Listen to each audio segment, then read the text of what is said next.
You're locked on to Hans Sultan and Scotty Chin. That's right. Yeah! On 97.5, the KSL Sports Zone. Hans and Scotty, 97.5, the KSL Sports Zone. Happy New Year's, everybody. Kicking off 2026. Hans, I'm not going to lie. September can't get here fast enough. Oh. August can't. Yes. When do we kick off spring ball? August? March, end of March, early April, around there. Oh, what am I talking about? Fall camp. Fall camp, yeah. End of July. March can't get here fast enough. Yes. Give me spring ball. Give me anything. I know. Give me anything except for these long, drawn-out waits in between college football games now. Did you see some of the tweets I was sending out today? Oh, yeah. 4 games in 44 days. Yeah. That's what it takes now. So if Indiana, from their final regular season game, if they go to win the championship, they will have played 4 games in 44 days. It's just too long. Yeah. All right, joining us now, Gary Andersen. You know what, Coach? It is good to chat with you. Do you just look back and you look around all this craziness going on and just kind of laugh because you know, it takes you back to the day when you were in the middle of all this stuff? I look back first and think how bad I miss you two. So that's but yeah, it's it's a different world for sure, and I've learned that the last couple of years being with BYU and going through it, and the system is crazy. But I've always said, hey, if you can't adapt with the times and the changes, then you're in the wrong spot. And but it is, look at today. You're looking at the portal. You're looking at recruiting. You're looking at maintaining your own players. I mean, there's so much going on in one day, and it's like a signing day used to be a signing day, and everybody's happy. And now this is not really a signing day anymore. It's just kind of a, hold on and look out, take care of your own team, and then see what's out there to try to help yourself build, but yet get ready to develop the young men that are rolling back into the weight room here in a week or so. Coach, Scotty and I have covered you for a lot of years. I go back to 2006, 2007 Utah coverage. Scotty's been covering it just as long, and we know how much you love the game, but I also know you love the family, and you should love some free time. But this game just hooked you, didn't it? And, the last couple of years, 11 and 12 wins, and that bowl performance, the comeback, and an incredible play. This game has just got you hook, line, and sinker, doesn't it? Oh, yeah, no doubt. I mean, I took the first year off and tried to convince myself that I was going to go be a great golfer and bought the good, expensive clubs and took the lessons. And I finally realized very quickly that I hated golf and golf hated me worse. So we had to move on to a new adventure. And football is it's next to my family, obviously. It's the next thing. It's this point in my career, I wake up every morning and I get to help develop young men, and I get to help develop coaches grow and move forward in their careers. And been fortunate to be at BYU has been absolutely fantastic for me. And being with Kalani and the crew and so many of those guys that, TJ to Chad to A-Rod. A-Rod lived in my basement, hired Kalani when he was a GA from BYU, and A-Rod and Kalani come down to SUU with me. I mean, I can go on and on and on, but to be there every day and, just be part of it with a great group of young men, first of all, who are awesome to work with and develop and watch them grow, and then do the same thing with the coaches. So I'm blessed. I'm lucky to be in the spot I am. I'm proud to be part of BYU and help the football team and from A to Z. Well, I think that when you look at your run as turning around Utah State, what you were able to do there at Utah, obviously, now at BYU, I mean, it's not necessarily about the logo. It's about the players. It's about the coaches. It's about being close to the game, and it's in your blood, man. You can't get rid of it. No, exactly. I mean, and it was, anybody that knows me knows. I mean, I grew up with a Ute binky in my mouth. I mean, that's what it was. It was from day one. You were a Ute, and went there and played there. Never missed a basketball game from I don't know how old I was, football game ever, and so those transitions are always a little different as you go through it. But the Andersen household now, you wake up and there's BYU hats and sweatshirts and what have you going through for Christmas presents. So it's where you're at, and it's the kids that you're with, and quite frankly, I learned it's the university that you're at, and it's a lot of credit to the administration wanting to do it the right way, because I have no desire to be involved with administration that's in it for themselves or doesn't take care of the kids. And BYU does a great job, and there is no perfect school in the world, but BYU does a tremendous job of, just putting student athletes first and putting the kids in position to be that successful way past football when they walk out of BYU. At any student athlete, I'm assuming at BYU, if you walk out and you're not successful in your sport, whatever that means, to go play professionally or what have you, the next step out there for you is there's a lot of windows that open, a lot of doors that open up for you once you're a graduate student athlete at Brigham Young. I'd love to hear you say that, Coach, because my BYU degree has served me really well. And, and you've seen my. Were you in journalism? I'm sure you were. Yeah. Oh man, Coach. Hey, so with that being said, Coach, do you have a pretty good grasp on what your future looks like and what you're doing? Yeah, I'm staying. Oh wow. It's just it's a great spot for me, and I'm excited to be here. And you go through transition, you look at things. I tell all these coaches that are going through it, and even these kids that are going through it. I guess you got to. When you go through an opportunity to have decisions to make, whether it's a young man or a coach or whatever it is, I always challenge them to look back and say, okay, it's all different, man. You just won a bowl game. Football's out there. It's on TV. Everybody's all excited about football. Just fast forward to whatever, the middle of February, and it's a Wednesday morning, and you're going to wake up and you're going to go to work. You're going to wake up, go to the weight room, go to school. Are you happy where you're at? And I'm 100% happy where I am. I don't want to do more. I want to be an analyst. I want to help coaches grow. I want to help kids grow. And I want to be the best grandpa in the country. So those are my three goals. That's awesome. I get to do all three of those with what I'm doing right now at BYU, and, being with Kalani and help him continue to grow and sustain and go through this transformation with Jay right now. The transformation is it is what it is. Jay found an opportunity. He went off that opportunity. I think we all support him and are very happy for him and happy for Kyle and everybody involved. But now you look back, and we have a very, very sound foundation defensively. And the way we've grown over the last 2 or 3 years and built the scheme, those guys have been in that room with us. And, it's a lot. We've grown. We've grown from a 4-down front to a 3-down front, and it's really grown into a lot of what we were doing when I was with Kalani at Oregon State and with Dave Aranda for all those years. We're doing a lot of those things, but we've mixed the core of all of us together, and I think it's a special group. So there's a lot of guys that have called a lot of defensive games in that room. We're going to be in a great spot, and the adjustments that ultimately the Kalani decides to make on the staff and get those titles done will be done here real quickly, and we'll start rolling and going and get a guy ready to get out there and knock the socks off it when he calls plays next year. Let's go. Let's do it. You gave me the chills. I remember the first conversation I had with you, interviewing you or being part of a media scrum. It was in that 2004 preparation for Pitt, and Urban was on his way to Florida. Kyle was debating whether or not he was going to take the Utah or BYU job, and you were running practices. Because everybody was kind of working on their own thing. And you said, hey, look, it's not about us. It's about the players. We just got to get their minds right. They'll be okay. What is the message to players when there's a little bit of uncertainty in terms of coaches and transition and things like that? When they deep down want to stay and they want to be a part of the program, what do you say to these guys? Well, it's communication for me, today's day and age, right? I think it's and it's not communication over text messages. It's actually having real conversations face-to-face as much as you can, and then at least on the phone and not going back and forth. It's just, and then being honest, because each young man, it's hard now. Scotty and Hans, it's really hard. You sit back, you say, okay, now all of a sudden these roster sizes are going to 105, right? And so you can't carry the same amount of kids as you have before. And quite frankly, that breaks all of our hearts as coaches. We would love to have those rosters be 125 deep or whatever they could be, but that's not feasible in today's day and age. And so what we do is we look at it, we try to have real conversations. Some of them are not real fun to have, some of them are great to have, and some of them are educational. But at the end of the day, you look at it and what are the positives of where you are and the school that you're at and the situation that you have got yourself in, and what does your future look like? So, honesty and communication are the keys, and, trying to keep your key players is putting in a position where they understand what the scheme is. And, we've got some really, really talented players on that BYU defense that we need to have come back in the program.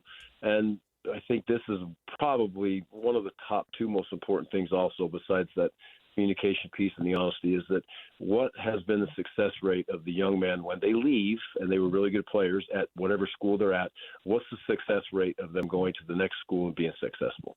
That's what you have to ask yourself. And especially when you know the scheme, you know the situation, you know you're going to be a playmaker, you know you've got good coaches, you know you got a school that cares about you. Is it really worth leaving for a little bit more money? And I think once kids take a real look at that, honestly, they look at it most of the times and stay. Man, for me, Coach, it would certainly be about the relationships. And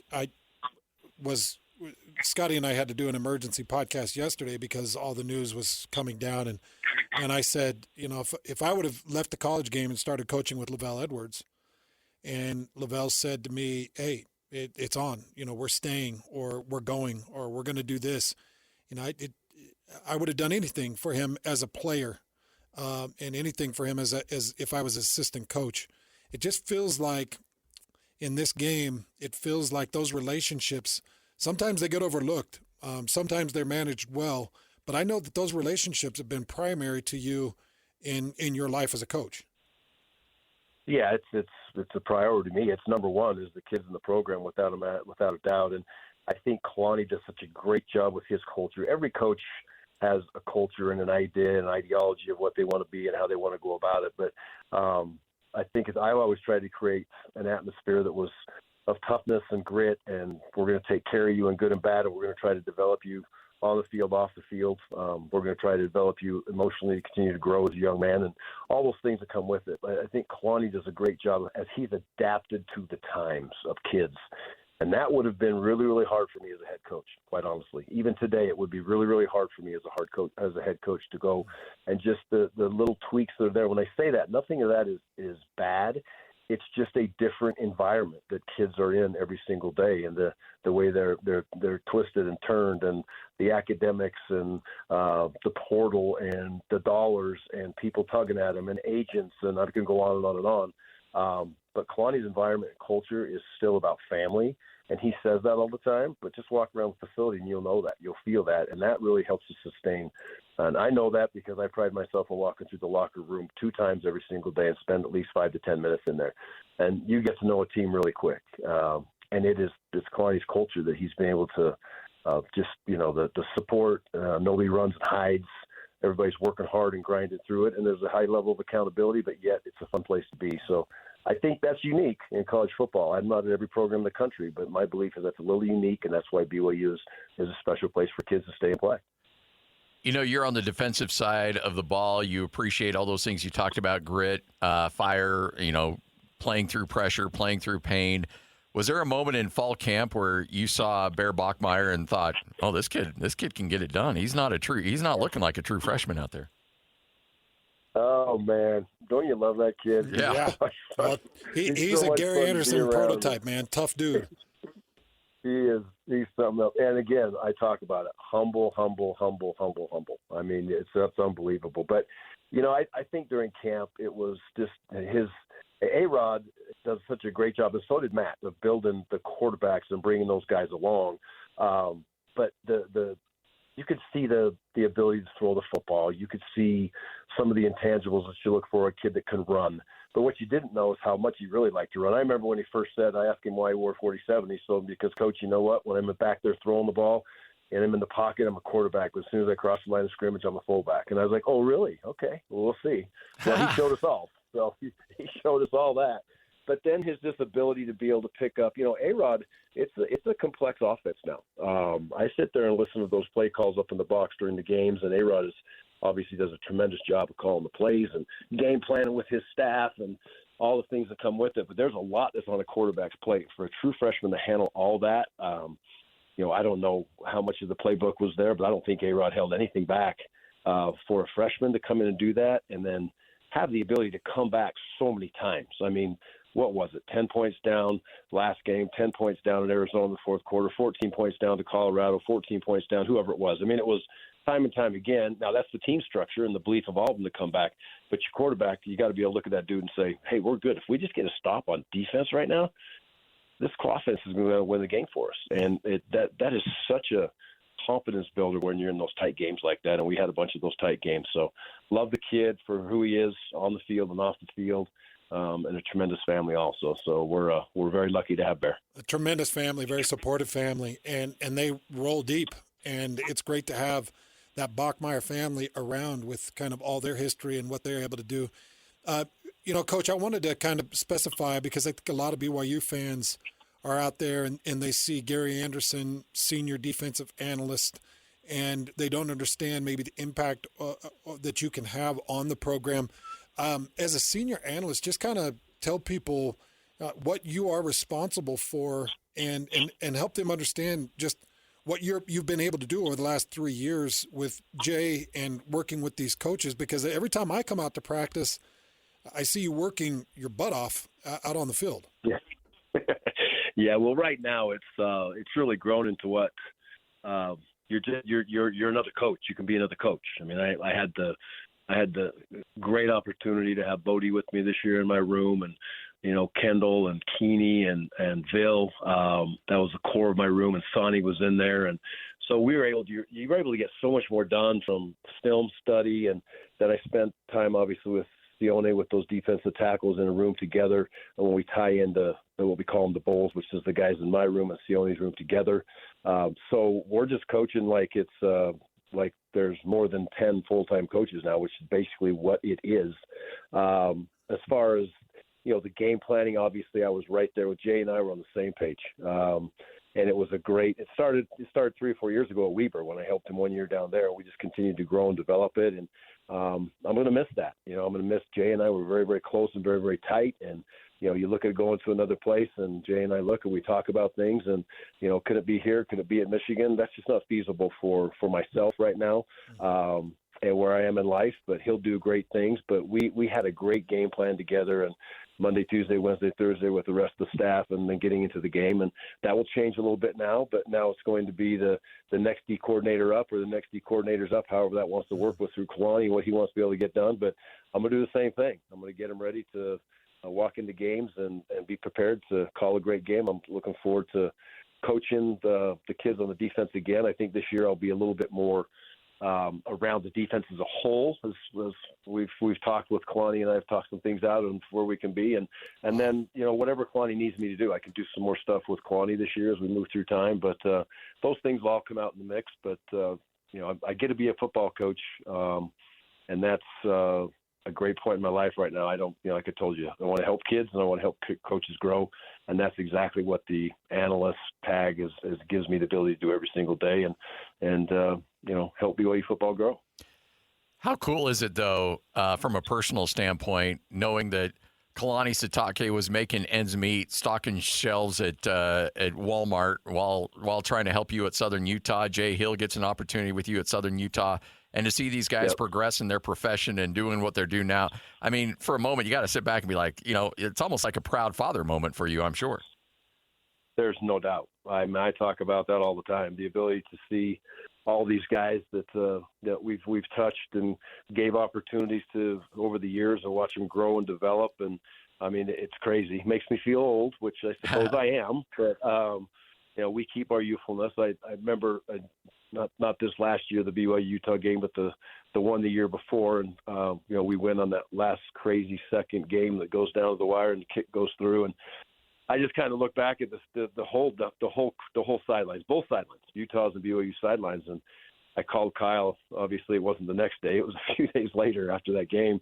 And I said, "Man, I know it. The wins and the losses; they're gut wrenching. We've been on both sides of that thing for however many years, 20 plus years or whatever it's been, in those games. But I sat back, I look at both sidelines pregame, and I was like, Kyle, you know how many of those guys that we gave opportunities to, or they grew up through our system, and we should be very, very proud of that, let alone, again, the wins and the losses. And so, yeah, I'm very prideful. I know Kyle's very prideful of all those things that come with it, but to be in that spot at this time in my career and still be able to help young coaches grow, help those older coaches continue through any questions or any way I can possibly help them, without an agenda. My agenda is not to go be a head coach. My agenda is not to be a coordinator. My agenda is my agenda, and that's what I've said 5 times on this call: help kids, help coaches. And so it's an amazing spot to be for me, and something I look forward to doing for many years. Well, and it's an amazing spot for Kalani to have you there with just all your experience. We do have one problem, Coach, and that is Kyle Whittingham. Kyle Whittingham leaves for Michigan. He takes a lot of Utah personnel, and those guys know that Utah is a hotbed for recruiting.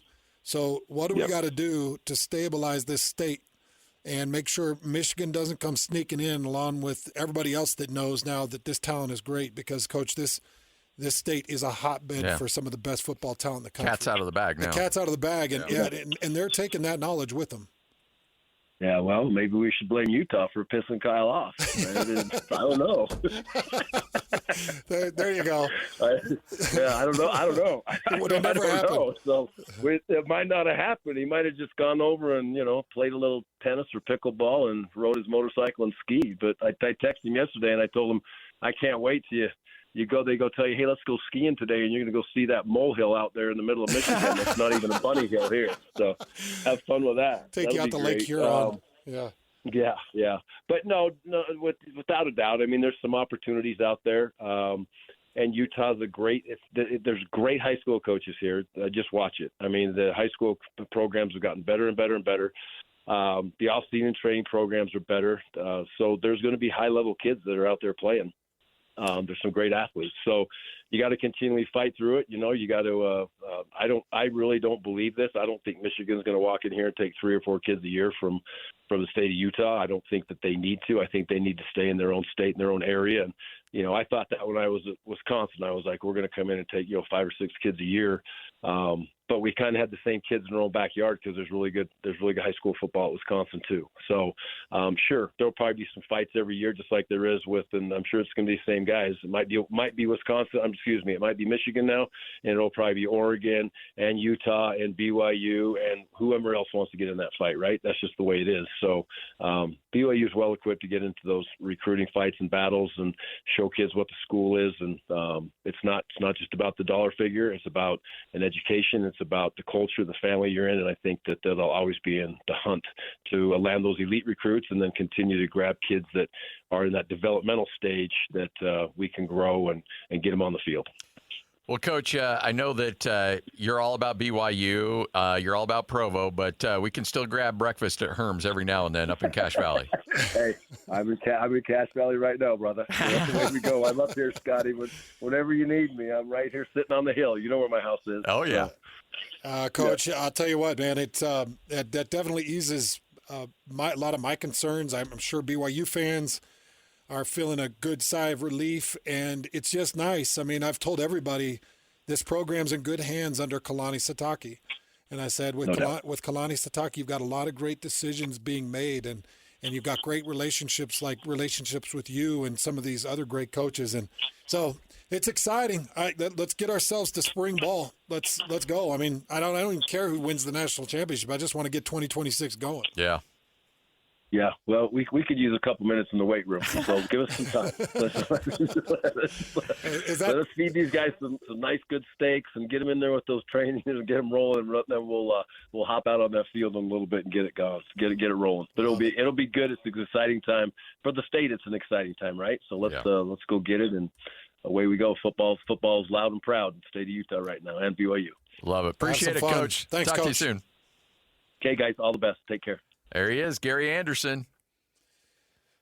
I could talk to him all day. Yeah, honestly, I'm not going to lie. I honestly didn't know that he was going to mention that he'd be back with BYU. So that is a really nice thing to know. So I don't know if you have the bite yet, Lloyd, do you? So you asked him the question about Kyle coming in and recruiting him, and his response was? Yeah, well, maybe we should blame Utah for pissing Kyle off. I don't know. There you go. Well, honestly, if Kyle doesn't leave, none of this is happening. No. Right? Yeah. Yeah, no, everybody's locked and loaded. Jay Hill still at BYU.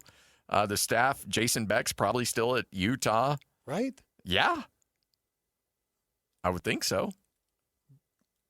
But then it's like, right, what took a Michigan coach doing something really dumb too. There was some things. A lot of dominoes that fell here. Because I honestly think that there were probably 5 schools Kyle Whittingham would have answered the call for. Yeah. When he said, I'm in the transfer portal, yeah, I'll take the call. Well, it depends on who the call is from. I think there's probably 5 schools. No. And the fact that one was having the problems that they were having in that moment is just insane coincidence. Yeah. And, you know, when Kyle gets ticked, he's looking for revenge. You know, he's going to go out and he's going to win, do everything he can to win in Michigan. So I was thinking about this the other day. I was actually going to call Jerry Bovee about this, but Jerry's the athletic director at Weber State. He hires John L. Smith back to the state to take over at Weber State. Well, guess what happens? Bobby Petrino ends up on a motorcycle with his mistress, crashes it coming around the corner, gets fired, and they hire John L. Smith to be the coach, the interim coach for that year. So he loses John L. So where does he go? Jay Hill. Like these dominoes just are crazy with how they can fall and what they can do for people and do to people for sure. All right, Hans and Scotty, 97.5, the KSL Sports Zone. Take a break, come back, and we'll get a little good, bad, the ugly. Coming up at 2:05, we'll chat with one of our favorite people on the planet, Eric Weddle. It's all right here on 97.5, the KSL Sports Zone. It's time to saddle up and talk about the winners and the losers. This is the good, the bad, and the ugly. Now, here's the good. It is your good, it is your bad, it is your ugly, all brought to you by RGS Exteriors. Hans, there's only been one team that has bucked the trend of winning a game after getting a first-round bye, and that has been Indiana. And credit to them because that first-round bye has been a death sentence for teams over the last, the first 2 years of this college football playoff. And but Indiana just wrecks Alabama. But, you know, you look across the board, Hans, and it's just pretty crazy to see exactly how this thing is playing out in terms of bowl games and how teams are performing. Oregon will take on Indiana after they win, but Miami beats Ole Miss. Miami will play Ole Miss. Miami got the win. It was Ole Miss getting the win against Georgia. Oregon wrecks Texas Tech 23-0. That was terrible. And by the way, thanks for that offensive showing up, Texas Tech, because Texas Tech's defense was really good for the majority of that game, but just got nothing from their offense. And then, as we mentioned, Indiana just blows right through Alabama 38-3. You look across the board, so many good games, though, and just a blast to watch Miami go to the beat Ohio State. Just some good stuff. And the SEC is just getting worked. Yeah, they're getting worked. I don't have a dog in the fight. Obviously, I don't have a dog in the fight. Indiana's good. And right now, Indiana's the lead dog. I think that Indiana's probably going to win it. But who would you like to see? I'll give you my thought, but who would you like to see win it? Well, because I want Ole Miss to win this thing. I do too, just because it's a middle finger to Lane Kiffin. Yes. And a guy that just bolted on his team. And that's my second storyline. I like the Indiana. The number 2 is Ole Miss. And they've got a Division II quarterback out there just making all kinds of plays for him. You got a coach who got the job a few weeks ago. Like, there's so many great storylines with Ole Miss as a team. There's a lot of great storylines there. To Lloyd's point with Indiana, do you know that was the first postseason win for Indiana since the 1990s? Jeez. Is that true? Well, if you remember back, their football program was so bad. Remember when ESPN used to do the bottom 5? Oh, they still do. Yeah. Indiana was a fixture there. Always in the bottom 5. That's how bad they were. Who was the quarterback that was kind of the dual threat guy, kind of like Slash 2.0 that didn't he play for the Steelers too, but he played at Indiana. They played a game here in Salt Lake City, and I forget the name of that dual threat quarterback that played a while in the league, but that's about the only guy that's really done anything out of Indiana. Listen to this. Outside of the January 1st, 2026 win, beating Alabama 38-3 in the Rose Bowl, it was the first bowl win since 1991. Oh, jeez. Wow. Antoine Randall. Thank you. Since 1991. That what? Who and what? who's this guy? And I know that they've given this man ownership of the university. Oh, yeah. But if there's a coach right now, I always said Nick Saban was worth everything that Alabama was paying him. Like they were underpaying Nick Saban for the value he brought to Alabama. Well, guess what? Cignetti, who's making, $9 million, nearly $10 million a year, is getting underpaid by Indiana for the amount of exposure and success that he's brought to that football program. Dude's getting underpaid. Probably can't hit the number for him. First postseason win since 1991. Is that one of the most shocking Unbelievable. things? And the thing is, there's not a lot of bowl opportunities. It'd be interesting to see the amount of bowl games they played in that stretch. Probably maybe 3 or 4 tops, because they were never bowl eligible because they were so bad. Give me Ole Miss first, though. That's my first storyline. Yeah. I just think it would be so beautiful. And they're not going to win it. They're about to lose a lot of assistants, too, because they're about to go join LSU, apparently, too. As far as the college football playoffs, I think that's the best game I've seen. Oh, yeah. Yep. In the 2 years that we've now had a 12-team system. How bad was that face mask? Yeah, there were a couple bad misses. That nearly cost them the game. But that face mask nearly ripped the helmet off the dude's head. And all of us saw it on TV. Oh, yeah. And when they didn't throw the flag, I thought, it's one of those ones where they catch the front part of the jersey and it pulls the head down. You see the replay, and it's fingers in the iron. And that was a big moment. Yes. As Lloyd mentioned, it almost cost him the game, Ole Miss. Was that the Big 12 staff? I don't know. But that does seem like I think it was actually the old Pac-12 staff that they brought out of retirement to officiate that. No, it wasn't, because there was a Big 12. I don't remember which game it was. Was it it one Indiana, of the games Alabama, yesterday. maybe? Yeah. It might have been that one. But it was not Ole Miss, Georgia. No. That was a horrible miss. By the way, another BYU player announcing that they're coming back. Well, that one's a big one. Yeah. That one's a big one. Nusi Taumapeu is the future of BYU, and Nusi was the reason BYU was able to get the win in the Pop-Tarts Bowl. Yes. Because Jack Kelly went out, and that was a kind of late week scratch, maybe even a game day scratch, taking Jack Kelly out of that game. And Kalani said in the post game, he's like, he could have gone, but we just felt like for his future, it's best he didn't. So the coaches came up with a system of Nusi Taumapeu and Isaiah Glasker in a hybrid combo working the outside backers, and Nusi was awesome. Man, he was so good. Defensive player of the game, in my opinion. And having him announce, as a true freshman, announce he's coming back, hopefully that inspires some of the other youth. I'm hoping that inspires a Falatau Satawala. I'm hoping that, and you've already seen Raider Damuni, he's pumping up people. Therian Alexander's pumping up people. So there are some BYU defenders that are getting excited about returning, and that's nice. Now you've got Nusi being noisy, Therian Alexander being noisy, Raider Damuni has been noisy. If they can keep Falatau and Glasker, that you've already heard Tonavasa, he said in our postgame, he said, my plan is to come back. You could have a pretty full staff coming back. Yeah. A pretty full roster coming back. Hans and Scotty, 97.5, the KSL Sports Zone. Coming up next, another edition of Whole World News. And then Eric Weddle will join us at 2:05 right here on 97.5, the KSL Sports Zone. This is Whole World News on 97.5, the KSL Sports Zone. We've got the whole world in our hands.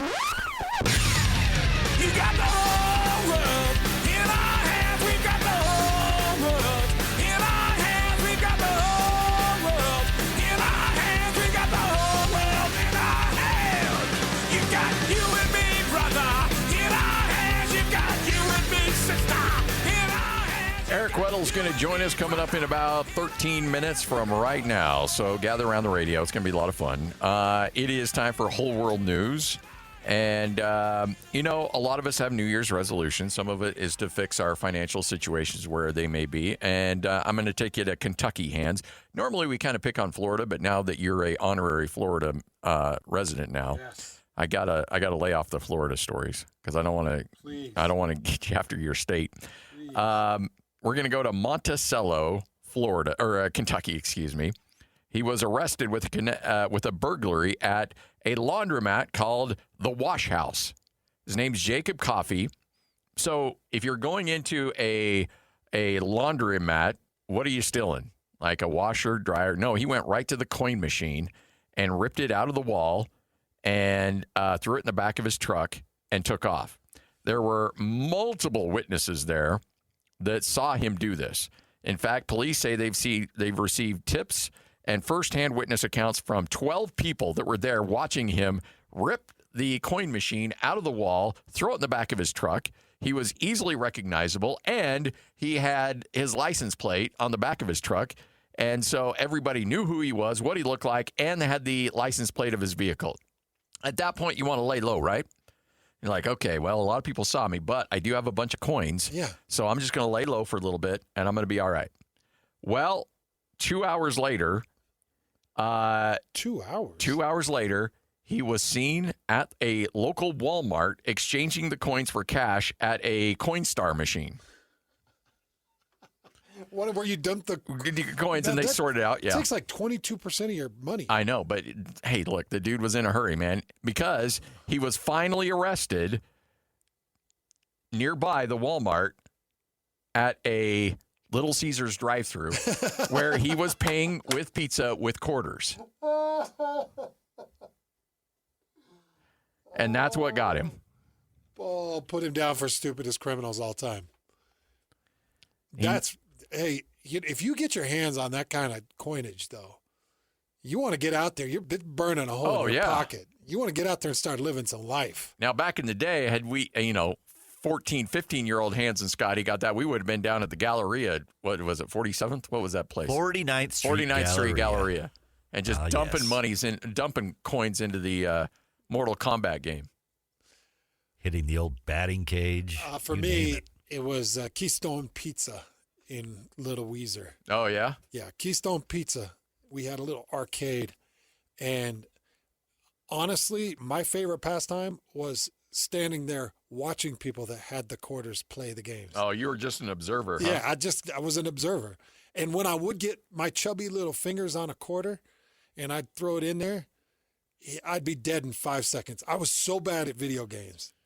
And I was like, geez, I got to find another quarter. And you almost get you get hooked. Neurotic about it. Like, I what do I got to do? I mean, I got to find a purse and